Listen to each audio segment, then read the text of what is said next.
Reports now நேயர்களுக்கு வணக்கம். இன்றைய சிறப்பு நேர்காணலில் நம்முடன் இணைந்திருப்பவர் டாக்டர் காயத்ரி அவர்கள். வணக்கம் மேம்.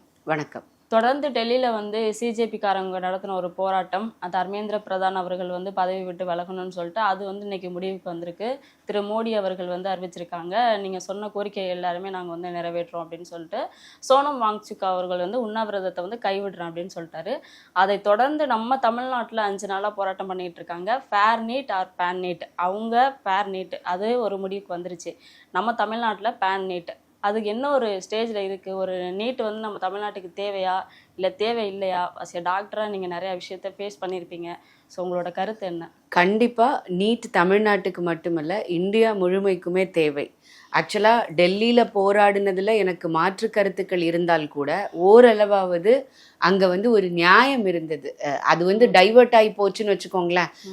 காஷ்மீருக்கு 370 திரும்ப கொண்டு வரணும், தர்மேந்திர பிரதான் பதவி விலகணும். ஏன்னா நீங்கள் அதெல்லாம் சொன்னால் கூட ஃபேர் நீட் அப்படின்னு கேட்கறதுக்குள்ள உரிமை ஒவ்வொரு மாணவனுக்கும் இருக்கு. அதுல நம்ம மாற்று கருத்தே கிடையாது. 5 வருஷத்துல 3 தடவை லீக் ஆயிடுச்சு அப்படிங்கும்போது அந்த மாணவர்கள் அதை கேட்குறாங்க. அதை செய்து கொடுக்க இந்த அரசு தயாரா இருக்குது. உடனடியாக நடவடிக்கையும் எடுத்துட்டாங்க. இப்ப நீங்க ஒரு தவறு நடந்துருச்சு, அந்த தவறு உடனடியாக நடவடிக்கை 26 நாட்களாக போராட்டத்தை தொடர்ந்துதான் இல்ல. நீங்க இந்த போராட்டத்தை முடிவை சொல்றீங்க. நான் என்ன சொல்றேன், அவங்க இமீடியட்டா எங்க லீக் ஆச்சுன்றதை ஐடென்டிஃபை பண்ணி அவங்கள அரெஸ்ட் பண்ணி அடுத்த முறை இந்த தேர்வு ஆன்லைன்ல நடக்கும்னு சொல்லி. ஏன்னா நீங்க பாருங்க, இதுக்கு பின்னாடி மிகப்பெரிய ஒரு அரசியல் இருக்குன்றத நீங்க புரிஞ்சுக்கணும். இதே மாதிரிதான் ஜேஇ நடத்துது, அதையும் என்டிஏ தான் நடத்துது. கிளாட் எக்ஸாம் அவங்க தான் நடத்துறாங்க. நாட்டில் இருக்கக்கூடிய பல தேர்வுகள் இருக்கு, என்ட்ரன்ஸ் எக்ஸாம் இருக்கு. இந்த எதுக்கும் இல்லாதத ஏன் நீட்டுக்கு கொண்டு வராங்க? யூபிஎஸ்சி எல்லாத்துக்கும் என்ட்ரன்ஸ் எக்ஸாம் இருந்தது. ஸோ இப்போ ஏன் டாக்டர் அப்படிங்கிற ஒரு எக்ஸாமுக்கு மட்டும் இப்படி ஒரு டிமாண்டு, இவ்வளோ ஒரு பிரச்சனை? ஏன்னா அதுக்கு பின்னாடி மிகப்பெரிய அரசியல் இருக்கு அப்படிங்கிறது தான் நான் சொல்றேன். நீங்க தமிழ்நாட்டில் எடுத்துக்கிட்டாலே 76 இன்ஸ்டிடியூட் இருக்கு, மெடிக்கல் காலேஜஸ், யூனிவர்சிட்டிஸ் சேர்ந்து. ஆனா இதுல கவர்மெண்டோடதுன்னு பார்த்தீங்கன்னா வெறும் 35 தான். 76ல் 35 கவர்மெண்ட், பேலன்ஸ் இருக்கிறது எல்லாமே பிரைவேட் தான். அப்போ உங்களுக்கு தெரியும் இங்க இருக்கக்கூடிய ஏன் ஃபேர் நீட்னு அவங்க கேட்குறாங்கன்றதுக்கும் தமிழ்நாடு ஏன் பேன் நீட்னு கேட்கறதுக்கும் உள்ள டிஃபரன்ஸ் இதுதான் நீங்க புரிஞ்சுக்கணும். இந்த 35ல் 76ல் பேலன்ஸ் இருக்கிறதுல 99% முழுக்க அரசியல்வாதிகளால் நடத்தப்படுறது. இதுக்கு முன்னாடி நீங்க 500க்கு 300 மார்க் எடுத்திருந்தா கூட 1 கோடி ரூபாய் உங்களுக்கு இருக்கா ஒரு யூனிவர்சிட்டியில சீட் வாங்க முடியும்? என்கிட்ட 1.5 கோடி இருக்கா? இதை நான் சொல்லல, தயாநிதி மாறன் அவர்கள் ஒரு பப்ளிக் மீட்டிங்ல நீட் எதிர்ப்பு போராட்டத்துல சொல்றாரு, எங்க தாத்தா சீட் வாங்கி கொடுத்தாரு, எங்க மாமா சீட்டு வாங்கி கொடுத்தாங்க, எங்க அப்பா சீட்டு வாங்கி கொடுத்தாங்க, ஆனா என்னால இன்னைக்கு என் குழந்தைக்கு வாங்கி கொடுக்க முடியல, நீட் வேணும்னு சொல்றாங்க, என் பொண்ணு வெளிநாட்டு போய் படிக்குதுன்னு. அப்போ இதுதான் இதுக்கு மிகச்சிறந்த எக்ஸாம்பிள். இன்னைக்கு நீங்கள் ஒரு முதலமைச்சராகவே இருந்தாலும், நாட்டினுடைய பிரதம மந்திரியாகவே இருந்தாலும், நீங்களே சொந்தமா மெடிக்கல் காலேஜ் வச்சிருந்தாலும், ஒரு தகுதின்னு வரும் பொழுது இந்தியாவில் உள்ள அத்தனை மாணவர்களுக்கும் ஒரே தகுதி. அந்த தகுதி நீ வச்சிருந்தன்னா உங்களால கல்லூரியில போய் சேர முடியும். அப்படிங்கிறது எவ்வளவு பெரிய மாற்றம் நீங்க யோசிச்சு பாருங்க. இதை நான் சொல்லல, தயாநிதி மாறன் அவர்கள் சொன்ன வீடியோ பொதுத்தளத்திலேயே அவைலபிளா இருக்கு. சென்னையில நடந்த ஒரு விஷயம் உங்களுக்கு தெரியும் நினைக்கிற, குரம்பேட்டில் ஒரு நீட் மாணவன் இறந்தது. அதை தாங்க முடியாம அவங்க அப்பாவும் இறந்துருக்காங்க.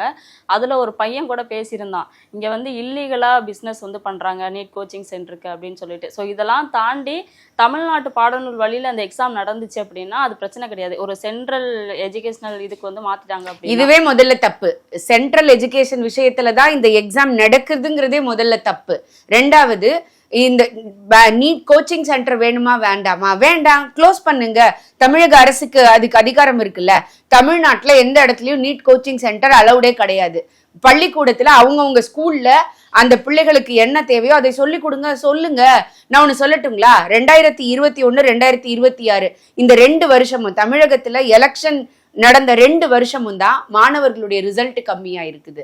ஏன்னா இவங்க கொடுத்த பொய் வாக்குறுதியினால பிள்ளைகள் படிக்க தயாரா இருக்கிறாங்க. 2017ல் தமிழ்ல எழுதின மெடிக்கல் மாணவர்களோட எண்ணிக்கை 1900, இன்னைக்கு 29,000. அதிகமாயிருக்கா ஆகலையா? 34,000 39,000 வரைக்கும் மாணவர்கள் தமிழ்ல எக்ஸாம் எழுதுறாங்க. இந்த நம்பிக்கை அவங்களுக்கு எது கொடுத்தது? நீட் தானே கொடுத்துருக்கு. நான் நீட்ல பாஸ் ஆனா என்னுடைய பிள்ளைக்கு 13,000 ரூபாய். இன்னைக்கு கவர்மெண்டோட ஃபீஸ் 13,600 rupees. ஆனால் இது அவர்களுக்கு எட்டாத ஒரு கனி. 2006 இருந்து 2016 வரைக்கும் 10 வருஷத்துல 220 பிள்ளைகள் அரசு பள்ளிக்கூடத்துல படிச்ச பிள்ளைகள் கவர்மெண்ட் பிளஸ் பிரைவேட்ல இருக்கக்கூடிய கவர்மெண்ட்ல ஜாயின் பண்ணிருக்காங்க. ஆவரேஜா ஒரு வருஷத்துக்கு எவ்வளவுங்க? 22 பேரு. இன்னைக்கு எவ்வளவுங்க? 450 பிள்ளைகள். 450 பிள்ளைகள் படிக்கிறாங்க 7.5 கட் ஆஃப்ல மட்டும். அதுக்கு மேல நீங்க நல்ல மார்க் எடுத்தீங்கன்னா ஆட்டோமேட்டிக்கா நீங்க காமன்ல போய் உங்களால எடுக்க முடியும். அப்ப எது சிறந்த வளர்ச்சின்னு நீங்க யோசிக்கிறீங்கன்னு பாருங்க. ஒரு அரசியல் கட்சிக்காரங்க எல்லாரும் வந்து ஹாஸ்பிட்டல்ஸ் வச்சிருக்கிறாங்க, காலேஜ் வச்சிருக்கிறாங்க, அவன் கோடி கோடியா சம்பாதிச்சுட்டு இருந்தான்.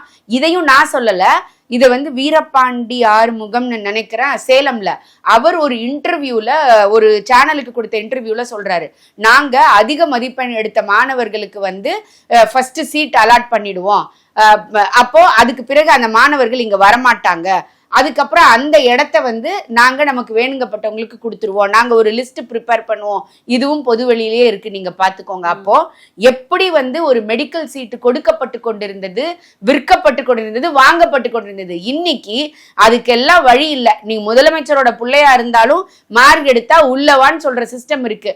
இந்த சிஸ்டத்துல குறைபாடுகள் இருக்கா? இருக்கு. சரி பண்ணணுமா? சரி பண்ணணும். அதுக்கு அடுத்த பயிற்சிக்கு வாங்க. அப்ப அதுக்கு பேன் பண்ணுவேன்னு சொல்றது சரியில்லைல்ல. தமிழ்நாட்டு அளவுல வந்து கவர்மெண்ட் ஸ்கூல்ல படிச்சுட்டு வர குழந்தைகள் தான் அதிகம். சிபிஎஸ்சில வந்து காசு இருக்கவங்க மட்டும் தான் படிக்கிறாங்க. அப்படி இருக்கும்போது இந்த சிபிஎஸ்சி மூலமா தான் மத்திய இல்ல அத சொல்ல வந்தீங்க, நான் விட்டுட்டேன். நானு சிபிஎஸ்சின்னு கிடையவே கிடையாது. என்டிஏ தனியாக ஒரு பாட சிலபஸ் கொடுக்குறாங்க. இன்னைக்கு 99.99% என்டிஏ கொடுத்திருக்கிற சிலபஸும் தமிழகத்தில் இருக்கக்கூடிய சிலபஸும் ஒண்ணு. இதுல 20% மட்டும்தான் ஸ்டேட் போர்ட்ல இருந்து கொஸ்டின் இல்லவே இல்ல. இன்னைக்கு இருக்கக்கூடிய சிலபஸை எடுத்து பாருங்க, 99% தமிழகத்தில் இருக்கக்கூடிய பிசிக்ஸ், கெமிஸ்ட்ரி, பயாலஜியோட சிலபஸும் என்டிஏல கொடுக்கப்பட்டிருக்கிற சிலபஸும் ஒண்ணுதான். இன்னைக்கு 2016 அப்படி இருந்தது 20%. அதற்கு பிறகு ஒரு பெரிய மாற்றம் கல்வியில கொண்டு வந்தாங்க. அதுக்கு காரணமும் இந்த கவர்மெண்ட் தான். இதுக்கு முன்னாடி இருந்த கவர்மெண்ட் சமசீர் கல்வின்னு கொண்டு வந்தீங்க. இப்போ நீங்க 70 மார்க் எடுக்கிறீங்க, நான் 50 மார்க் எடுக்கிறேங்க. 50 மார்க் எடுக்கிறவன நீங்க 70 மார்க் எடுக்க வைக்கிறதுக்கு முயற்சி எடுக்கணுமா? இல்ல ஐயோ நீ 70 மார்க் எடுத்துட்டியே, 50 மார்க் எடுக்கிறவன் பாவம் வருத்தப்பட்டுருவானே, நீ 50 மார்க் எடுன்னு உங்களை குறைக்கணுமா? நீங்க சொல்லுங்க, எது நல்லது? நான் என்ன வந்து கொஞ்சம் இனிஷியேட் பண்ணி எனக்கு கூட ஒரு தடவை சொல்லி கொடுத்து இல்ல ஸ்பெஷல் கோச்சிங் கொடுத்து என்ன 70 வர வைக்கிறது தானே உங்களுடைய ஒரு ஆசிரியருடைய வேலை. இந்த சமசீர் கல்வி என்ன படிச்சு தெரியுமா? 5 யூனிட் இருந்தா குழந்தையால படிக்க முடியலையே, அதை 3 யூனிட்டா குறை. இதுவா கல்வி கொடுக்கறதோட தரம்? அதை எப்படி சொல்லி கொடுக்க வைக்கிறது, அதை எப்படி இன்ட்ரெஸ்டிங்கா மாத்தி கொடுக்கறது? எப்படிங்க ஒரு 3 வயசு குழந்தைக்கு 3 நிமிஷம் பாட்டு, சினிமா பாட்டு மனப்பாடமா உள்ளுக்குள்ள போகுது? ஏங்க எனக்கு பிசிக்ஸ் வர மாட்டேங்குது, எனக்கு பிசிக்ஸ் பிடிக்கல, வரல, அப்ப எனக்கு எப்படி பிடிக்கிற மாதிரி சொல்லி கொடுக்க வைக்கிறதுன்னு தானே ஒரு ஆசிரியரோட திறமை. நான் ஒரு கல்வியாளரா சொல்றேன், எங்களுடைய குறைபாடுகளை மாணவர்கள் மேல திணிக்கிறது தப்பு. அதுலதான் இங்க பிரச்சனை வந்தது. இந்த பிசிக்ஸ், கெமிஸ்ட்ரி, பயாலஜில இன்னைக்கு இதுவும் ஒரு பிரச்சனை இருக்குது. இந்த கல்வியில் சீர்திருத்தம்னு வரும்பொழுது இந்த நீட்டு தேர்வுல 50% 12th மார்க்கே எடுக்கணும்னு சொல்லி கேளுங்க, நியாயம் இருக்கு. பிசிக்ஸ், கெமிஸ்ட்ரி, பயாலஜி மூணுத்தையும் ஈக்குவலா ட்ரீட் பண்ணு. ஏன்னா இன்னைக்கு நீங்க பாத்தீங்கன்னா பிசிக்ஸ் 0 எடுக்கலாம், கெமிஸ்ட்ரி 0 எடுக்கலாம், பயாலஜில 90 கொஸ்டின், 90 × 4 உங்களுக்கு 360 மார்க்ஸ் இருந்ததுன்னா எனக்கு சீட்டு கிடைக்கும். அப்ப நீங்க என்ன சொல்லலாம்?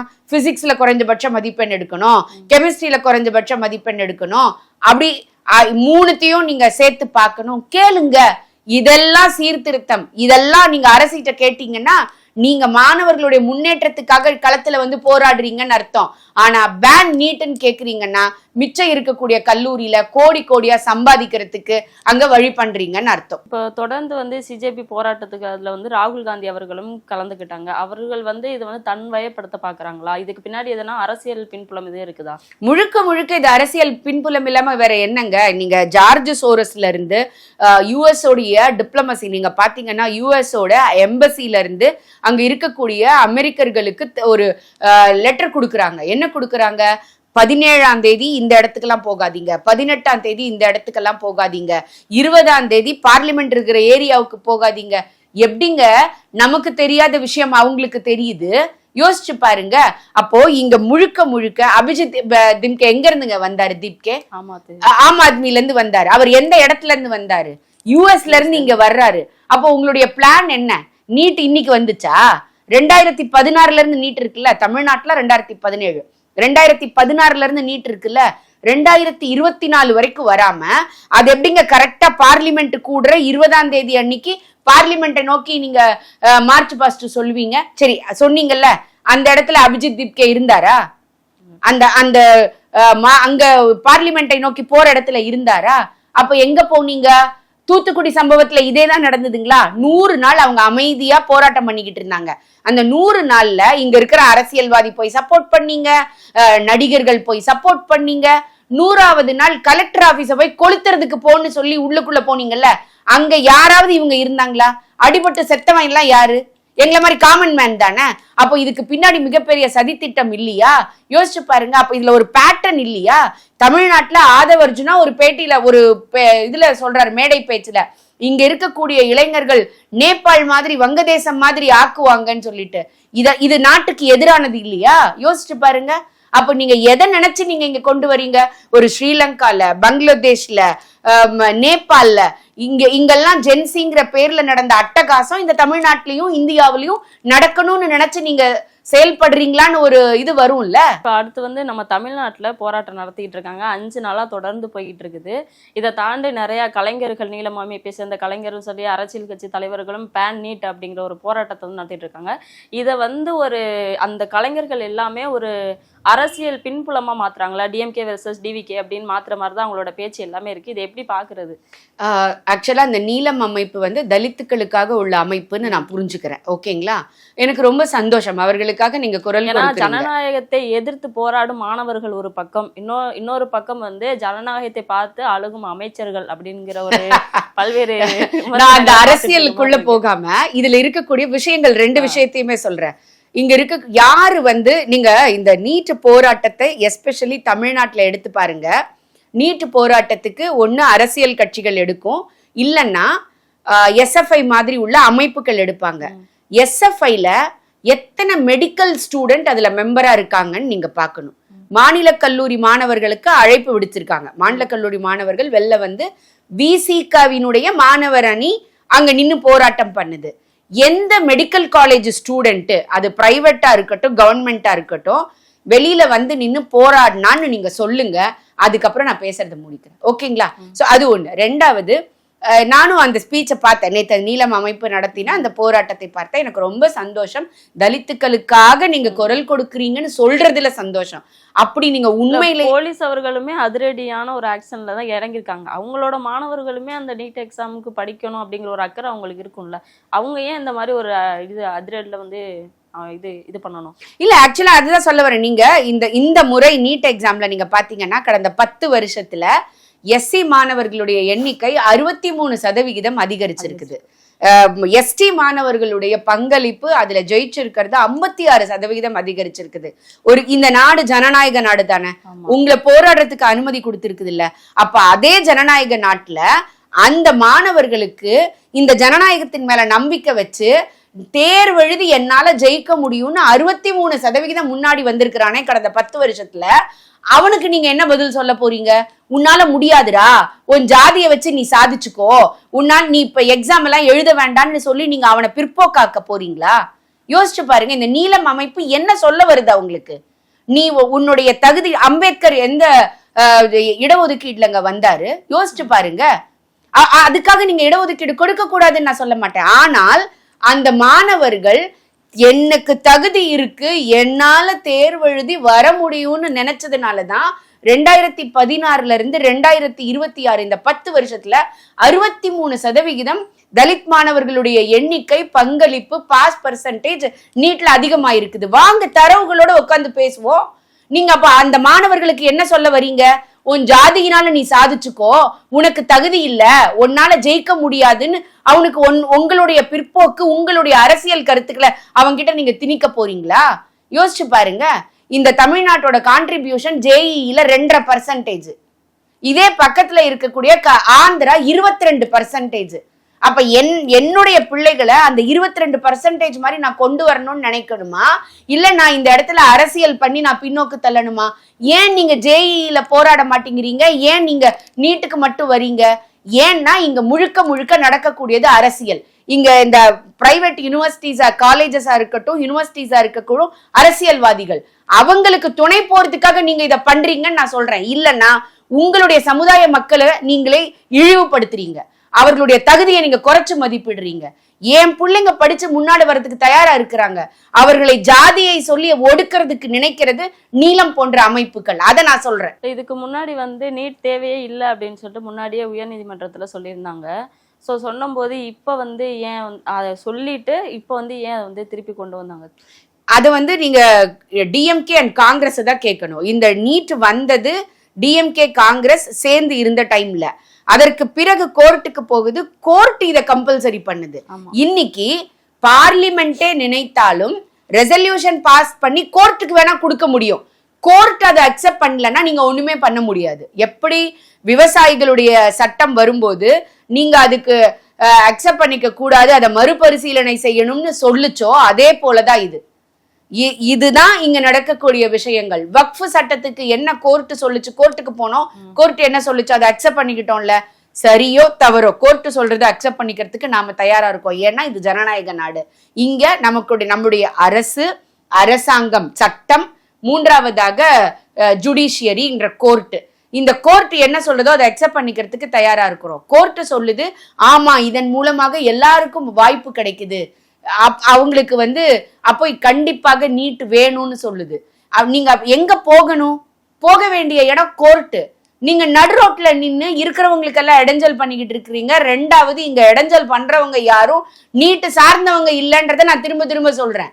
உங்களுக்கு ஒரு அரசியல் பின்னோக்கம் இருக்கு. அந்த அரசியலுடைய நோக்கத்தின் காரணமாக தூண்டுதல்னால இந்த போராட்டம் நடக்குது. கண்டிப்பாக நீங்க நீலம் அமைப்பை பொறுத்த வரைக்கும் தலித்துக்களுக்காக குரல் கொடுக்கிறேன்னு சொல்லி அவர்களை நீங்கள் இழிவுபடுத்துகிறீர்கள். அவர்களுடைய தகுதியை நீங்க குறைச்சு மதிப்பிடுறீங்க. தலித் மட்டும் எழுத மாட்டாங்கல்ல, எல்லாரும் தான். ஆனா நீங்க எதனால சொல்றீங்க? ஒடுக்கப்பட்ட பிற்படுத்தப்பட்ட சமுதாய மக்களுக்கு இந்த நீட் தேர்வின் மூலமாக நியாயம் கிடைக்கலன்னு நீங்க சொல்றீங்க.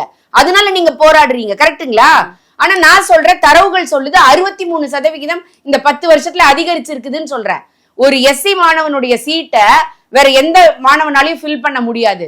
ஆனால் அதே மாணவன் அதிக மதிப்பெண் எடுத்தா அவன் ஓபன் கேட்டகரிக்கு போக முடியும். இப்ப நான் எஸ்சிங்க, நான் 78% எடுத்திருக்கிறேன். நீங்க ஓசிங்க 76% எடுத்திருக்கிறீங்க. ஆனா உங்களுடைய ஓசி இடத்துல நான் என்னுடைய 78 மதிப்பெண்களை வச்சு உள்ள போக முடியும்.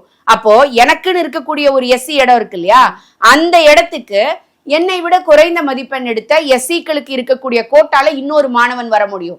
இதுதானங்க இந்த நாட்டுல ஜனநாயகம். அதை செய்யறதுக்கு இந்த நாடு தயாரா இருக்குது, மாணவர்கள் தயாரா இருக்கிறாங்க. நான் நல்லா படிக்கிறேன், நான் ஃப்ரண்ட்ல வர்றேன், ஓபன் கேட்டகரியில நான் அடிக்கிறேன்னு 63% வந்திருக்கிறாங்க. நீங்க என்ன சொல்ல வரீங்க? அவங்களெல்லாம் நீ ஒடுங்கி இரு, உனக்கு அந்த வாய்ப்பெல்லாம் கிடையாது, நீ ஜாதியை வச்சு ஜெயிச்சுக்கோ. இது எவ்வளவு பிற்போக்கான ஒரு எண்ணம் சொல்லுங்க. அதை சொல்லட்டும் அவங்க. இது ஒண்ணு சொல்றேங்க, இந்த இத்தனை வருஷத்துல இந்த எஸ்சியோட சீட்டை இன்னொருத்தங்களை வச்சு ஃபில் பண்ணிட்டாங்க. எங்க எஸ்சி மாணவர்களுடைய நலன் பாதிக்கப்பட்டுருச்சு. ஒரு சீட் அவர் காமிக்கட்டும், அதுக்கப்புறம் நான் பேசவே இல்லைங்க. நான் எந்த இடத்துலயும் எதுவுமே பேச மாட்டேன். ஏன்னா இந்த சட்டம் அதுக்கு இடம் கொடுக்காது. ஒரு எஸ்சியோடைய சீட்டோ எஸ்டியோட சீட்டோ ஆள் இல்லைன்னா வேக்கண்டா இருக்கலாமே தவிர இன்னொருத்தரை வச்சு ஃபில் பண்றதுக்குள்ள அதிகாரம் சட்டத்திலேயே கிடையாது. என்ன நினைச்சு பேசிட்டு இருக்காங்க? இவர்கள் கலைஞர்களாக இருக்கிறார்கள், முகம் தெரிஞ்ச மனுஷங்களாக இருக்கிறாங்க. அதனால இவங்க சொன்னா யாரு வேணா என்ன வேணா நம்பிடுவாங்கன்னு நினைச்சு என்ன வேணா பேசுவாங்களான்னு எனக்கு தெரியல. இப்போ தொடர்ந்து தமிழ்நாட்டோட ஸ்டாண்ட் வந்து நீட்டை ஒழிக்கணும் அப்படிங்கிறது தான். எல்லாருமே அதுக்காக குரல் கொடுத்துட்டாங்க. மாண்புமிகு முதலமைச்சர் விஜய் அவர்கள் மட்டும் இது வரைக்கும் அதை பத்தி பேசவே கிடையாது. அதை பத்தி என்ன நினைக்கிறீங்க? அவர் ஆல்ரெடி சொல்லிட்டார்ல. நான் அப்படிதான் அதை பாக்குறேன். அவர் என்ன சொல்லியிருந்தாருன்னா நீட்டை ஒழிப்பேன் அப்படின்னு சொல்றதை தாண்டி அதை சென்ட்ரல்ல இருக்கிறத நம்ம வந்து ஸ்டேட்டுக்கு மாத்தி காட்டுறேன் அப்படின்னு தான். இல்ல, ஆக்சுவலா அவங்களுடைய நான் தாவேக்கா கிடையாது, தாவேக்கா சப்போர்ட்டரும் கிடையாது. இந்த விஷயத்தை பொறுத்த வரைக்கும் அவருக்கு எந்த மாற்று கருத்துமே அதுல கிடையாது. ஏன்னா அவங்களுடைய முதல் இதுலயே அவருடைய அறிவிப்பிலேயே நீட்டை வந்து நாங்க ஒழிப்போன்னு சொல்லிட்டு அவர் என்ன சொல்றாரு, கன்கரண்ட் லிஸ்ட்ல இருந்து அதை வந்து மாநில பட்டியலுக்கு கொண்டு வாங்கன்னு சொல்றாரு. அப்படி முடியல அப்படின்னா ஸ்பெஷல் கன்கரண்ட் லிஸ்ட்னு ஒண்ணு கொண்டு வாங்க. அதுக்கு சாத்தியம் இல்லைன்னு வச்சுக்கோங்க. அவங்களுக்கு அதுல மாற்று கருத்து இல்லை. என்னை பொறுத்த வரைக்கும், நீட்டை பொறுத்த வரைக்கும் அவங்களுக்கு நீட்டை ஒழிக்கணும்ன்றதுதான் அவங்களோடதான் இருக்கு. அதுவே தப்புன்னு தான் நான் சொல்லுவேன். எப்படி டிஎம்கே அதுக்கு ஒத்துக்கிட்டா தப்புன்னு சொல்றோம்னா, அது மாதிரிதான் தாவேகா நீட்டை ஒழிக்கணும்னு சொன்னாலும் தப்புன்னு தான் நான் சொல்லுவேன். ஆனால் இன்னைக்கு அதோடைய நிதர்சனம் கொஞ்சம் கொஞ்சமாக புரியறதுனாலதான் அவங்க என்ன சொல்றாங்க, நீங்க மாநில பட்டியலுக்கு கல்வியை கொண்டு வாங்க, நாங்க என்ன செய்யணுமோ செஞ்சுக்கிறோம் அப்படின்னு சொல்றதோட வெளிப்பாடு என்னன்னா, நீங்க வெளியில இருந்து ஒரு விஷயத்த பேசுறதுக்கும் அரசாக வந்து நிற்கும் போதுதான் அதோடைய சட்ட நுணுக்கங்களை உங்களுக்கு தெரியும். அப்பதான் இப்பயாவது நீங்க புரிஞ்சுக்கோங்க, இது கோர்ட்டின் மூலமாக வந்தது, அரசாங்கம் நினைச்சு மட்டும் வரல.